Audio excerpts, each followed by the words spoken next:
लड़ेगा इंडिया, जीतेगा भारत, लड़ेगा इंडिया, जीतेगा भारत। माझा बचाव देश बचाव कोल्हापूर ते नागपूर या गटाचा उद्देश या संदर्भामध्ये आयटकचे राज्य सचिव कॉम्रेड श्याम काळे. हेलो साथियों, यह मौजूद सभी हमारे मित्र राजकीय पार्टियों के साथी जिन तक मेरी आवाज पहुंच रही हो, तमाम धारावी वासी और तमाम सेंट्रल ट्रेड यूनियन की मित्र संगठनाएं, हम लोग 30 तारीख से सावन नगरी इस समाज के लोक राजा राजश्री साहू महाराज की कर्मभूमि, जो राजा पिछड़ों के हक के लिए सिर्फ कानून नहीं बनाया तो सख्ती से लागू हो, इसलिए निरंतर प्रयासरत रहे। ऐसे कोल्हापुर से हमारा विचार कॉमरेड गोविंद पानसर इनकी कर्मभूमि से निकलकर 18 दिसंबर को नागपुर पहुंचने वाले हैं।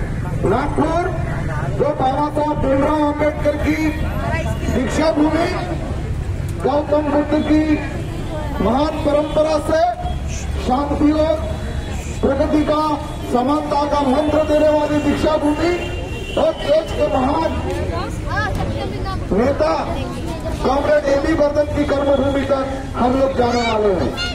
तमाम लोगों के भाषण हुए, मैं सुन रहा था, लेकिन ये जन जागरण यात्रा सिर्फ जन जागरण यात्रा नहीं है। हमारे एक साथी ने बोला कि ये अंतिम यात्रा होनी चाहिए 2024 में इस सरकार की। मैं ये बताना चाहता हूं कि अंतिम यात्रा सड़कों से गुजरती है, लेकिन जनाजे घर से निकलते हैं। इसलिए इस यात्रा का जो मूल मंत्र है, वो मूल मंत्र घर तक पहुंचाना पड़ेगा। आने वाले दिनों में हमने जो सरकार लोकतंत्र के नाम पर चुनी है, जो हुकुमशाह की सरकार है, जो एक खिलाफ से जनता विरोधी कानून दर बदर करते आ रही है, संविधान की धज्जियां रोज उड़ाई जा रही है, ऐसे सरकार को तबाह करने के लिए ये जत्था आपके बीच में आया है। फिर हम आप तक पहुंचे हैं, यहाँ सुनने वाले लोगों से मेरी इल्तिजा है, विनती है कि आप लोगों तक घर घर पहुंचना पड़ेगा। घर घर पहुंचकर इस यात्रा का संदेश क्या कह रहे हैं हम, इस देश का मजदूर जो बनाता है, इस देश को बनाने वाला मजदूर, हर चीज को बनाने वाला मजदूर आज वो बेदखल हो रहा है। इस देश का किसान जो आत्महत्या कर रहा है, इस देश का नौजवान जो कॉन्ट्रैक्ट पे काम कर रहा है, इस देश की महिलाएं जो रेसलर थी वो सड़कों पर थी, इस देश की महिलाएं मणिपुर में नग्न घुमाई जा रही है, इस देश की महिलाएं बिल्किस बानो जैसे उनके ऊपर अत्याचार हो रहा है, उनके दोषियों को छोड़ा जा रहा है। ये तमाम बातें इस सरकार की नीतियों के खिलाफ में जगता है। और इसलिए मैं अधिक न बोलते हुए मैं सारे वक्ताओं के साथ अपनी बात को एक करता हूं, लेकिन मेरी आप सबसे विनती है, आग्रह है कि ये यात्रा यहां तक सीमित नहीं है। निश्चित ही 18 तारीख को हम इस सरकार को उखाड़ फेंकने के लिए नागपुर के असेंबली में 1 लाख वर्कर का मोर्चा करने वाले, लेकिन वो पर्याप्त नहीं है। मैं जानता हूं कि सरकारें चुनाव से बनती है और चुनाव हमारे देश में आते जाते रहते, लेकिन अब की बार ये आखिरी चुनाव है, समझ लो। इस देश के लोकतंत्र के पीठ पर सवार होकर तानाशाह इस देश में प्रकट हो चुके हैं और अघोषित आपातकाल इस देश में चल रहा है। और जो हिडन एजेंडा था नागपुर की संघभूमि का, वो उजागर हो गया है। और इसलिए मनुवाद का संविधान प्रस्तावित करने के लिए सरकार काम कर रही है, और इसलिए मनुवाद को खत्म करने के लिए, जनतंत्र को कायम करने के लिए यात्रा निकली है। मैं समझता हूं कि यह संदेश घर घर तक जाना चाहिए। इसलिए तमाम यहाँ के धारावी के पॉलिटिकल वासियों को मैं कहना चाहता हूँ, आपका झंडा कोई भी हो, हरा पीला नीला लाल कोई भी हो, लेकिन धमनियों में बहने वाला रक्त लाल है।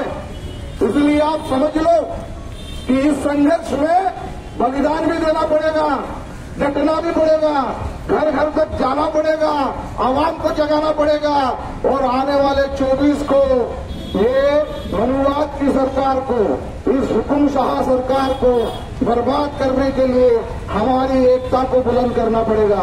जैसे धारावी में खड़े होकर हम सब बोल रहे हैं, हमारे मुख से एक ही बात निकल रही है, 2024 में हमारे मुख से एक ही कैंडिडेट भी निकलना चाहिए, इंडिया आघाड़ी का, नहीं तो फिर हम वो करेंगे जो अब तक चलते आ रहा है। इसलिए वो ना हो।